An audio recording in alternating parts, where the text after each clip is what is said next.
प्रिय विद्यार्थियों, सुप्रभात। आज हम लोग इतिहास के संबंध में जो सामान्य जानकारी है उस पर चर्चा करेंगे। जैसे इतिहास क्या है, इतिहास किसका अध्ययन करता है और इतिहास से हमें क्या सीख मिलती है, तथा मानव सभ्यता के उत्पत्ति और विकास की कहानी। मानव जीवन के उत्पत्ति और विकास की कहानी अत्यंत कौतूहलपूर्ण और आकर्षक है कि किस प्रकार से मानव आदिम अवस्था से आधुनिक अवस्था तक पहुंचा। आदिम अवस्था से आधुनिक अवस्था तक पहुंचने में उसे लाखों करोड़ों वर्षों की यात्रा करनी पड़ी।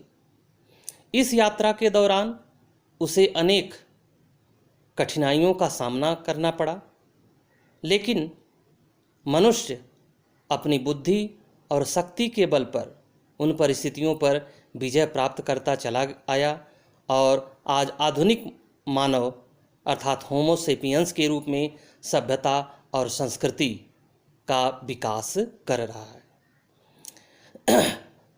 अतः यह कहा जा सकता है कि इतिहास मानव के उद्भव, उसके विकास अर्थात सामाजिक विकास, सांस्कृतिक विकास, बौद्धिक विकास, राजनीतिक विकास, वैज्ञानिक और तकनीकी विकास का अध्ययन करता है और उसके माध्यम से मनुष्य किस प्रकार से उन परिस्थितियों पर विजय प्राप्त करता है उसका उल्लेख करता है। इतिहास सामान्यतः इति जमा ह जमा आस शब्द से मिलकर के बना है, अर्थात ऐसा होने पर ऐसा होता है। इतिहास की सामान्य परिभाषा के अंतर्गत इतिहास घटनाओं का क्रमबद्ध अध्ययन करने वाला विज्ञान है। अतः यह कहा जा सकता है कि मानव के प्रत्येक क्षेत्र के विकास को दर्शाने वाला इतिहास है, अर्थात मानव के संघर्ष का वर्णन करने वाला इतिहास है। आधुनिक इतिहास का जनक हेरोडोटस को कहा जाता है और इसकी प्रसिद्ध पुस्तक का नाम है हिस्टोरिका। इतिहास का सामान्य विभाजन जो किया गया है वह है प्रागैतिहास, प्री हिस्ट्री, आद्य इतिहास, प्रोटो हिस्ट्री और हिस्ट्री। इतिहास यानी प्रागैतिहास, आद्य इतिहास और इतिहास। इतिहास का अर्थ है कि जहाँ पर लेखन कला के साक्ष्य मिले हैं और उन्हें पढ़ा भी गया है। लेकिन लेखन कला या इतिहास प्रारंभिक मानव के विकास की कहानी बताने में असमर्थ है।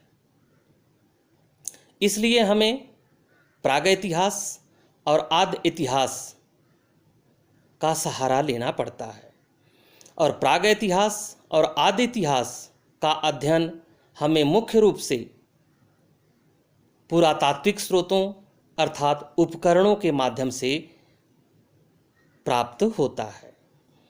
प्रागैतिहास का अर्थ है उस काल से जिसमें मानव आदिम अवस्था में था और लेखन कला का कोई साक्ष्य नहीं मिला है। आद्य इतिहास का अर्थ उस काल से लिया जाता है कि जिसमें लेखन कला के साक्ष्य तो मिले हैं लेकिन उसे पढ़ा नहीं गया है। अतः प्रारंभिक मानव के अध्ययन के लिए प्रागैतिहास और आद्य इतिहास की अत्यंत महत्वपूर्ण भूमिका है। क्योंकि प्रागैतिहास और आदि इतिहास के मानव के विकास में अत्यंत महत्वपूर्ण योगदान है। इतिहास का अध्ययन हमें मुख्य रूप से दो स्रोतों के आधार पर करना पड़ता है। एक तो साहित्यिक स्रोत हैं और दूसरे पुरातात्विक स्रोत। लेकिन प्रागैतिहास और आदि इतिहास का अध्ययन हमें अन्य विषयों की सहायता से भी करना पड़ता है, जैसे पुरातत्व शास्त्र, आर्कियोलॉजी, मानव विज्ञान, एंथ्रोपोलॉजी, भूगर्भ शास्त्र, जियोलॉजी, भूगोल, ज्योग्राफी, प्राणी विज्ञान, जूलॉजी आदि के सहायता से हम पृथ्वी पर मनुष्य के उद्भव और विकास की प्रक्रिया को आसानी से समझ सकते हैं। अब आता है कि प्राचीन भारतीय इतिहास या मध्यकालीन भारतीय इतिहास या आधुनिक इतिहास। तो इतिहास का जो भारतीय इतिहास है उसका विभाजन मुख्य रूप से 3 भागों में किया गया है। प्राचीन भारतीय इतिहास प्रारंभ से लेकर 1206 ईस्वी तक, मध्यकालीन इतिहास 1206 ईस्वी से 1757 ईस्वी तक और आधुनिक इतिहास 1757 से लेकर के आज तक है। प्राचीन इतिहास को पुनः 2 भागों में बांटा गया, पूर्व मध्यकाल और उत्तर मध्यकाल के नाम से भी इसको विभाजित किया गया है। लेकिन मुख्य रूप से प्राचीन भारतीय इतिहास, मध्यकालीन इतिहास और आधुनिक इतिहास। बाद में ब्रिटिश इतिहासकार B.A. स्मिथ ने इसका विभाजन हिंदू काल, मुस्लिम काल और ब्रिटिश काल में किया है।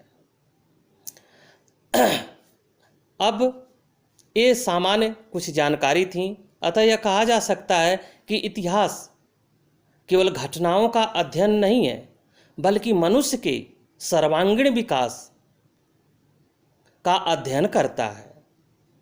और इतिहास के अध्ययन का महत्व यह है कि वह समाज में चली आ रही अच्छाइयों को बताता है और समाज में या इतिहास में जो बुराइयां व्याप्त थीं उन बुराइयों को दूर करने का प्रयास करता है। अर्थात हमने जो पीछे हमने जो गलतियां की हैं उन गलतियों को आगे हमें नहीं दोहराना है। ये छोटा सा एक सामान्य जानकारी इतिहास के संबंध में है कि इतिहास क्या है और इतिहास किस प्रकार का अध्ययन करता है। Thank you.